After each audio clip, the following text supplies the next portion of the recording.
So the Justice League, depowered, defeated, and divided, make their last stand on Themyscira because Amanda Waller, teaming up with Queen Brainiac, FAILSAFE, and even John Kent, Superman's son, is coming after them. Now this is AJ at the Hero Informer, and let's get into it. So after being tracked down and having a harboring defeat at the Fortress of Solitude, we've seen the Justice League and other heroes barely make it out alive.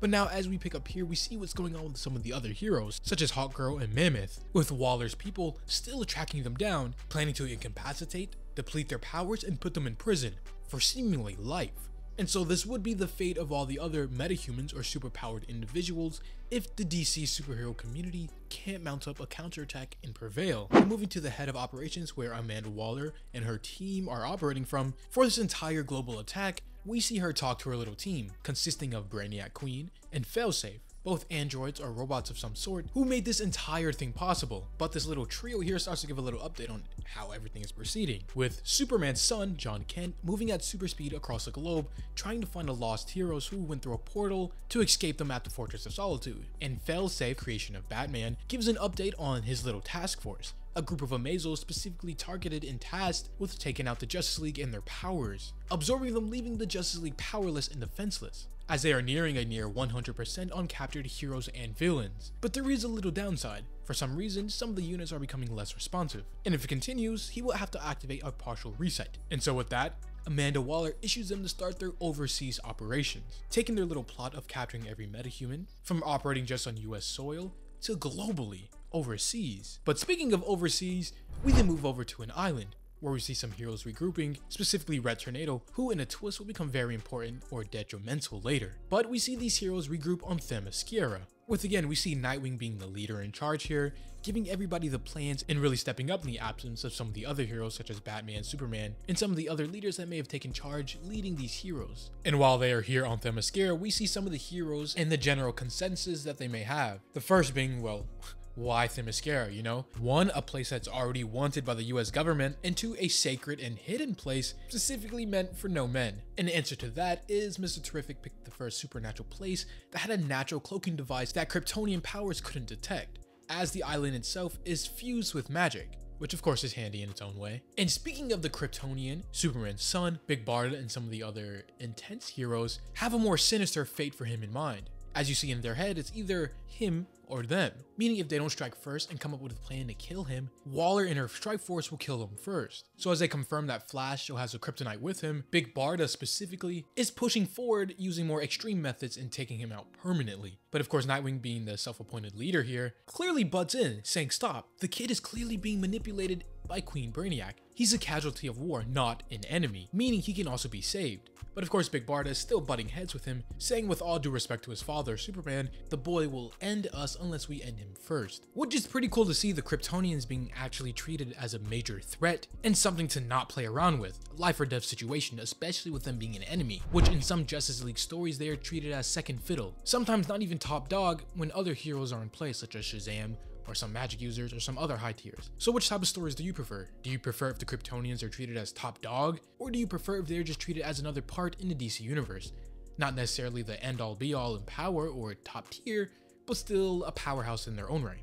Let me know in the comments. But of course, in the end, Nightwing does win, putting his foot down, telling Big Barda that this discussion is closed. And speaking of discussions, we then see him in front of all the gathered heroes here and Amazons that their game plan and plan of attack, as he first goes over all the missing League members and superheroes. Black Canary and her own strike force went out on their own to try and figure out why Green Arrow aligned with the enemy, and with Superman, Batman, Wonder Woman, Robin, and Zatanna carrying out their own assigned missions. But for the heroes here, they need to get it together, gear up, and get ready for another attack, or defense. Because even though 99% of them are depowered, and without their powers don't have much use, they still have a will to fight, and with Green Lantern snatching some of the spoils of war, if you will, from the Justice League storage, past weapons from different villains, such as Captain Cold's gun, a weather wand, a lightning axe, they now have a means to fight back. And yeah, it's hardly a Mazo level firepower, but at least they won't be defenseless. And so everybody starts to divide and go their own ways because they all have their own missions. Nightwing orders Flash, who was depowered and disconnected from the Speed Force, so to make up for it, he has his very own turbo bike, which is an interesting design and story choice for the Flash. The fastest man alive, now the fastest racer alive. But his goal is to go and track down any information they can on the Amazos, with Aquaman and his team going to pinpoint and find a headquarters where they can free some of the captured hero and villains. and the rest of them going to follow up on any other distress signals from any vulnerable heroes in the field. But cutting our attention to the other side of the world,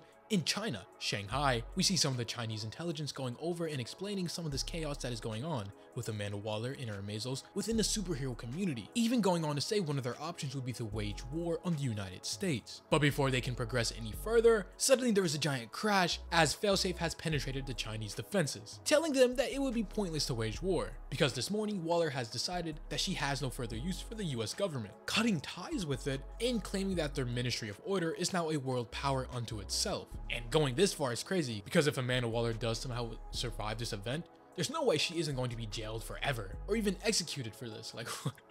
Like distancing themselves from any government order, they basically become their own terrorist organization, doing whatever they please while creating any chaos and casualties along the way. And for a little deterrence for the Chinese and any other world government, we see that Queen Brainiac is busy hacking and breaking into any data centers, siphoning off from their government servers, meaning all the dirty secrets that the People's Republic of China has, they now too, basically blackmailing them to keep them on the wraps and not to fight back. But as FAILSAFE completes his little outing and mission, seeing it as a success, on his way back, Amanda Waller then tells them that they have another issue.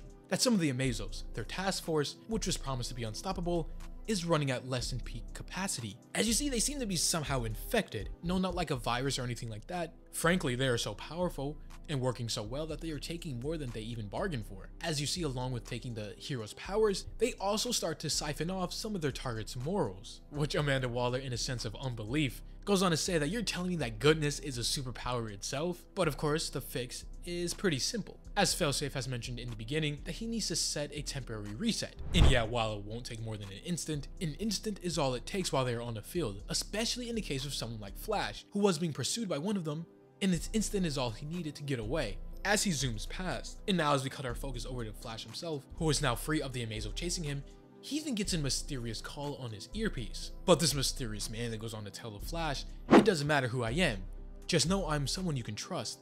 Amanda Waller is running a supermax prison off the coast of Gamora Island, and you need to get to the lower levels of it now. And of course, the Flash, being never too trusting, especially in a time like this, goes on to question him more, saying, and when I get there, do what? But this mysterious man goes on to cryptically say, when you get there, do what the Flash always does in a crisis, save the world or die trying.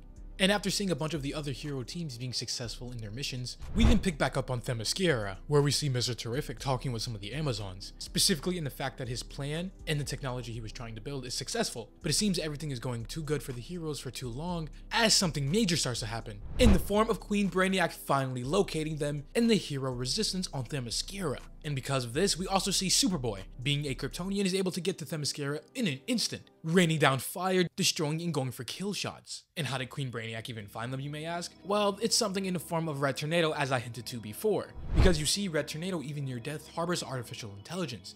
And when Queen Brainiac reached out globally, his systems answered her call, basically being a ping beacon right to them, bringing the battle to Themyscira's doorstep, as the heroes start to engage in all-out war. And remember how I said the group of the heroes were planning for the worst case scenario and planning to try to kill Superboy? Well, we see Big Barda load up a gun with a kryptonite bullet, as she takes aim at Superboy, saying that compassion is a luxury we do not have.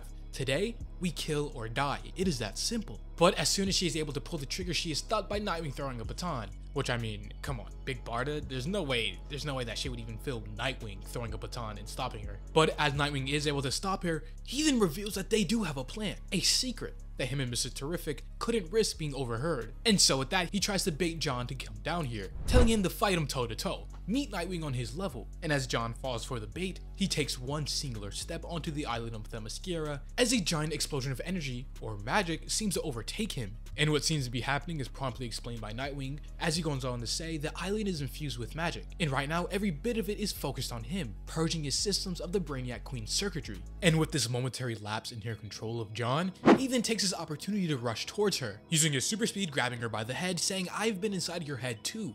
Waller has lied to you about everything.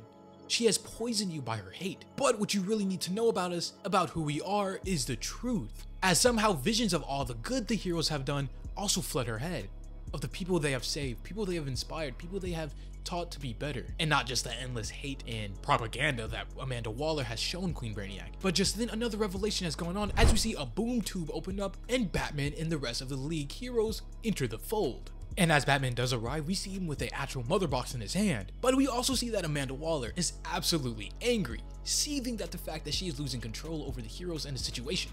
So she decides to take manual control of Queen Brainiac, rushing forward, going for a kill shot on John, telling him that he will turn every cell in his body to ash. But before she's able to even do anything, Batman rushes up with the mother box in hand, using it to teleport Queen Brainiac, or Amanda controlling Queen Brainiac, to Pluto, another side of the solar system. But of course, this isn't the end for her plans are only delayed. But with John finally free of Queen Brainiac's and Waller's control, we then finally see a Superman and Super Son reunion, with Superman going in for a hug, telling him that he is proud of him and that is over. But with the initial assault finally over with and them seemingly safe for now, they then start to regroup, re-go over all the classified information and details that they have, especially with these new heroes, Batman, Superman, and all the rest of the Justice League finally back. But this isn't the end, as we still have two major revelations. The first one being we see a Batman immediately leave Themyscira, as he went out to seek out a person named John Starr, otherwise known as the Time Commander, who seemingly has some sort of influence or control over time itself. And why is this important? Well, because Batman says that he is coming with them,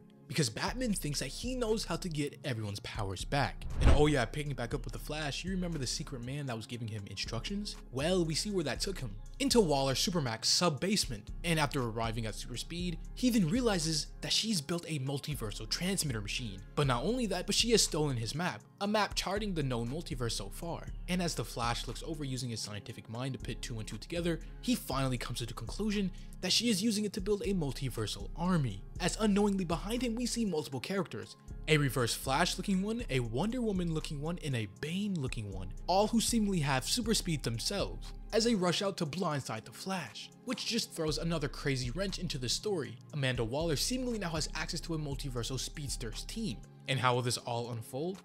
Well, we will pick up next time as this video and story comes to a close. If you enjoyed this one, leave a like, or even subscribe if you're new and like this type of content. As always, this is the Hero Informer, and thank you for watching.